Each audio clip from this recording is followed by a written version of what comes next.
మీ పేరండి? నరసింహరావు.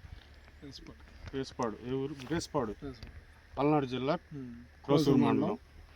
ఇప్పుడు మీకు సితారా 5G అని చెప్పేసి మీరు వాడారు కదా, ఎలా ఉంది సార్? దీనికి ముఖ్యంగా దేని మీద పనిచేసింది? ఇది వచ్చేటప్పటికల్లా తెగుళ్ళ మీద పనిచేసింది కొద్దిగా. నల్లికి, దోమకి మంచి క్వాలిటీ వచ్చింది. డెలిగేట్ కంటే బాగానే ఉంది ఇది. ఓకే. ముఖ్యంగా తామర పురుగు మీద ప్రభావం ఎలా అంటే ఉండేలే కానీ పూతలు అంత ముందు అంత లేవు. 1-2 కంటే లేవు. ముందు 20-30 ఉండే కానీ వేసిన తర్వాత 1-2 కంటే లేవు. నల్లికి కూడా బాగానే కంట్రోల్ అయింది. వాడుకోదగ్గండి, రైతులు వాడుకోదగ్గదేనా? వాడుకోవచ్చు. ఓకే అండి. ఇప్పుడు మొత్తం మీరు ఎన్ని ఎకరాలు వేసారు? 10 ఎకరాలు. Okay sir. అయితే రైతులు మొత్తం కంప్లీట్గా వాడుకోదగ్గదు.